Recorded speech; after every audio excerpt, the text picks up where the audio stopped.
Welcome to the show. You watch UAP Troop 33. I'm John. I'm your host. Today, we're going to get into a few different things. But the one thing I think that we have to take care of right off the bat, get it out of the way, I think you guys will agree, is this whole Chris Bledsoe thing. And look, I know some of you may be burnt out on talking about Chris Bledsoe, but I think that, listen, I went on X and, I was listening to a couple spaces and the it's polarizing.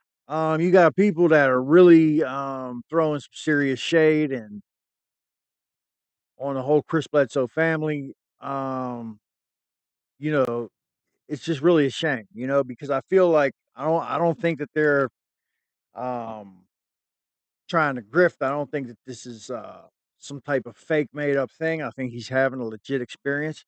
But I think that people are so jaded with this whole subject, and you have the whole UFO tainment thing with Gaia and stuff that it's really making it to where people just don't trust anybody, and you really see it on X, and it's discouraging, man. And you look at the things that he said, and the things that he said have so far come to pass. He said that we were gonna, do what we did to Iran. He said that. I got to watch words that I use on YouTube. That came to pass. He said the thing with Israel and Iran will come to pass. That came to pass. And look, I'm not saying that these things in and of themselves proves anything about him.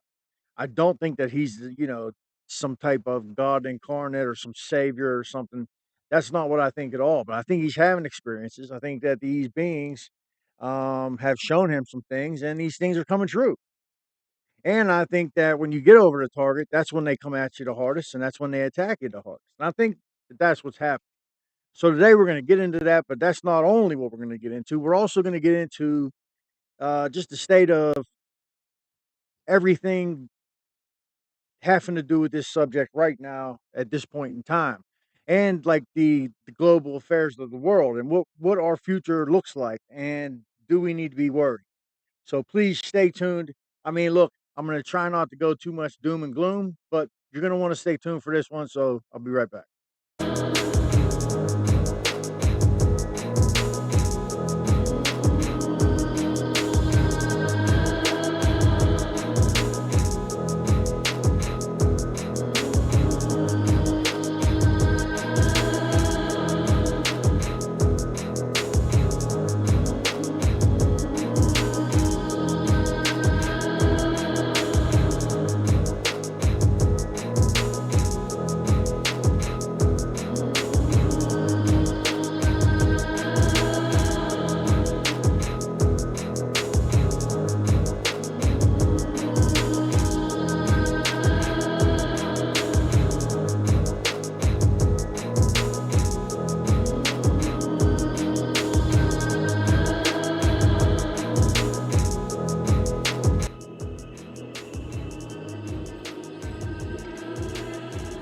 It's 2025, and people from within the defense and intelligence community are telling us that non-human intelligence is real and that we need to take it seriously.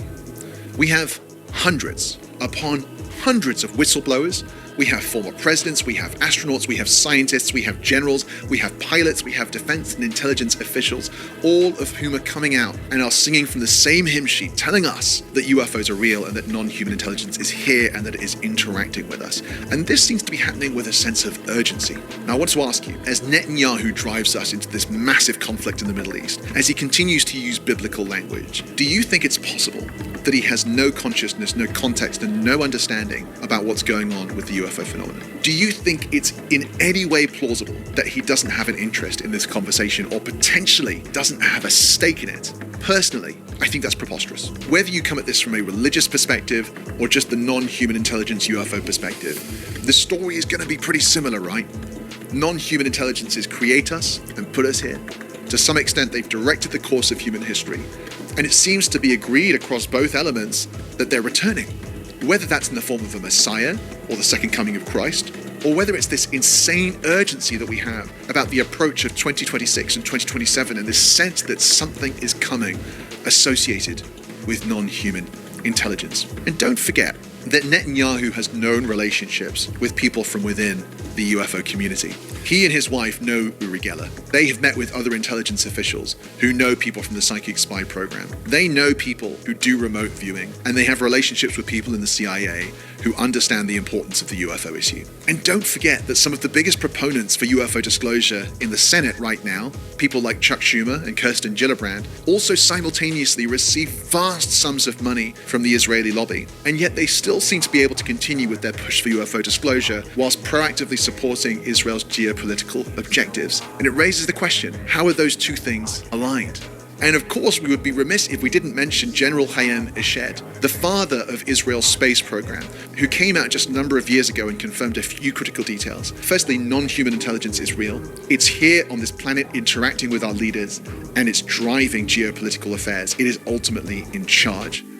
That came from the father of Israel's space program. So I ask you once more, is it in any way possible that Netanyahu's apocalyptic push towards this climactic war isn't related to a deep understanding of non-human intelligences and how they're interacting with the world? And I think the answer has to be, it is impossible. It is unthinkable and inconceivable that events of this scale and magnitude wouldn't have some connection. On the one hand, our politicians and leaders are telling us that we must go to war with Iran and we must participate in this climactic battle.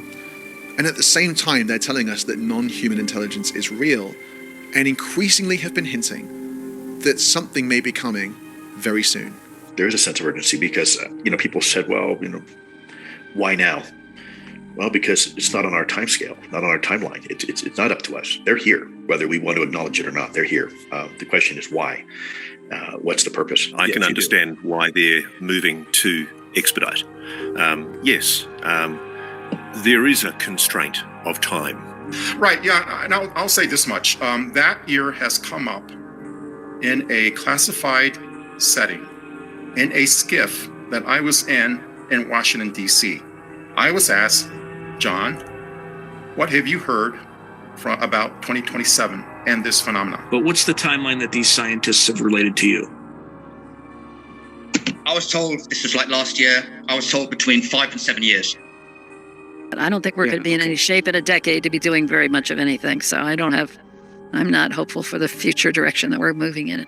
And the future direction, climate-wise, AI-wise? Climate-wise and geopolitical-wise, that's the thing I think is going to kind of come. I think things are going to be pretty difficult starting in a few years. And from what I've been told by sources. What does that mean? It's going to be difficult? I can't say specifically. I don't know that much yet, and I can't really say, but just that a lot of what we take for granted now in life, I don't think is going to be, we're not going to have it. A lot of things we have now that makes our lives as wonderful as they are. I'm just concerned. That's all. Yeah. So I don't think 10 years in the future. I only think 3 or 4 years into the future. Mm-hmm. It's too uncertain past that point. I would say so. Yeah. The only thing I will say, and I think it's apparent to everybody here, that we certainly have been engaging with it a lot more in the last, 80 years, and particularly in the last 20, would lead us to believe that perhaps something is going to happen. Some of the people I chat with who deal with this, mentioned that they feel like maybe something's going to be happening soon. That's chilling, right?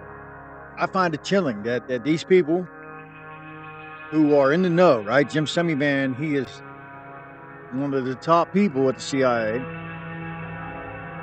You have Leslie Kean, very reputable. Her reputation is impeccable as a journalist with New York Times. You have Chris Bledsoe, the experiencer that's had these experiences with the lady. Everybody is saying the same thing, and it's coming from a wide variety of sources. You got John Ramirez, another ex-CIA agent. He was actually one of the first ones to bring up this 2027 narrative, and that we're on borrowed time. Even Ross Coulthart with News Nation, he used to be the 60 Minutes guy for Australia, and listen, he's an impeccable journalist. His reputation is impeccable. And all across the board, they're all saying the same thing, but nobody wants to tell us what's going on. I don't think they really know the details of it, right? And then you get into this Matthew Brown tweet that speaks about this AI that the government has access to that can pretty much predict future events. Now, I'm sure it's not like woo-woo. I'm sure it's based on data, but it's able to do it. And it probably appears like woo-woo to us. Because any advanced technology, looks like magic until you understand how it works, right? We've heard this said.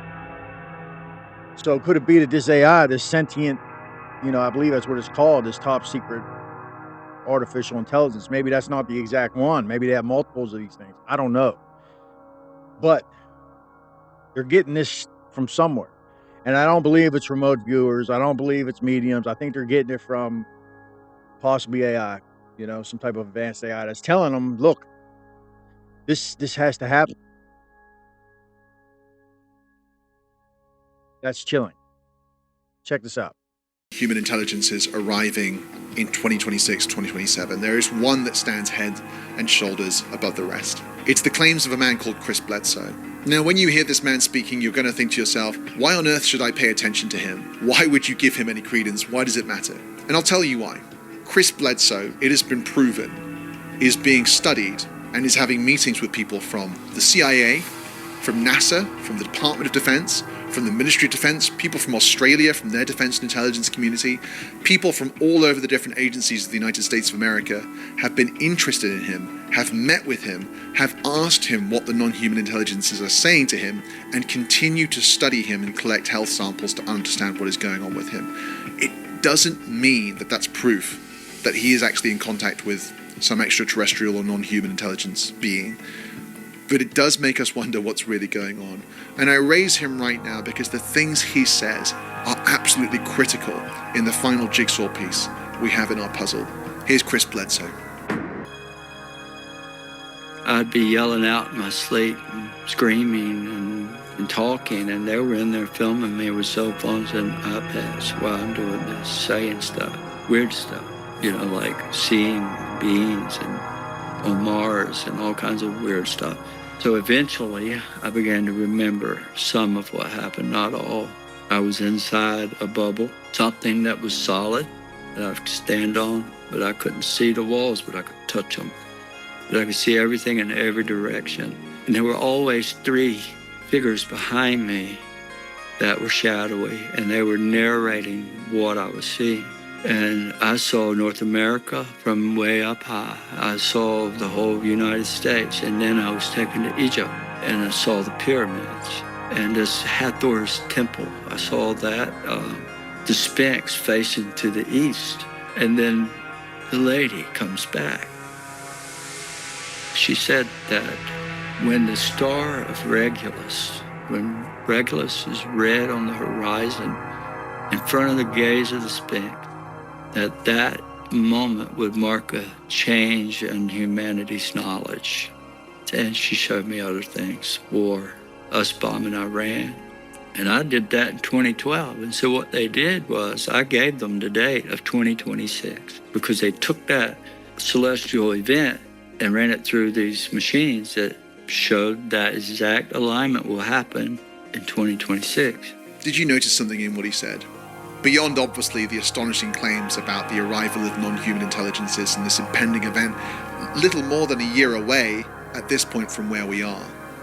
But did you notice something else?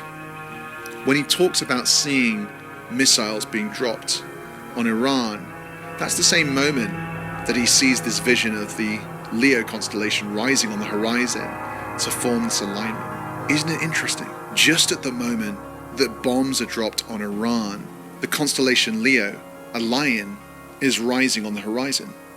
It was just the other day that Israel bombed Iran. What was that operation called? Moments ago, Israel launched Operation Rising Lion, a targeted military operation to roll back the Iranian threat to Israel's very survival. When the star of Regulus, when Regulus is red on the horizon in front of the gaze of the Sphinx, that moment would mark a change in humanity's knowledge.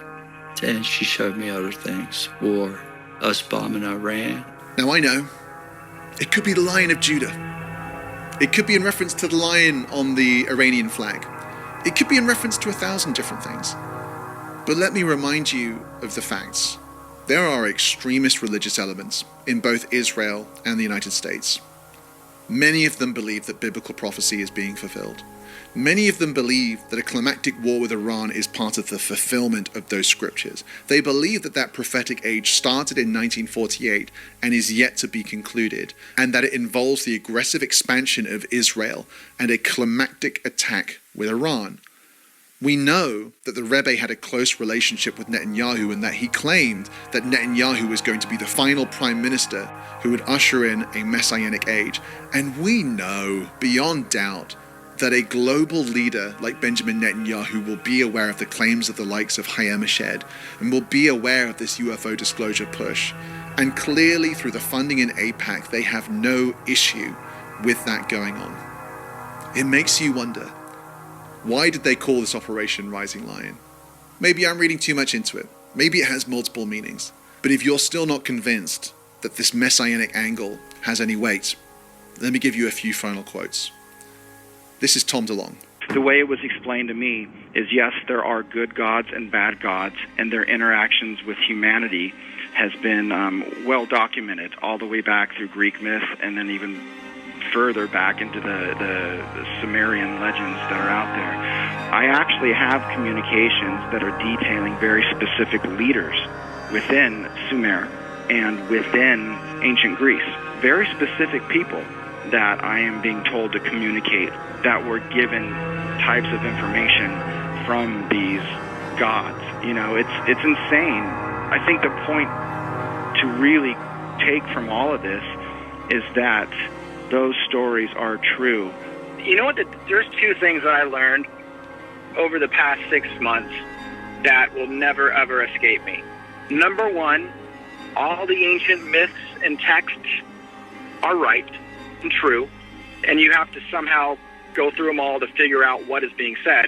And the powers that be, PhDs and high-ranking people and all the top people know this about those texts, but that the world is magical.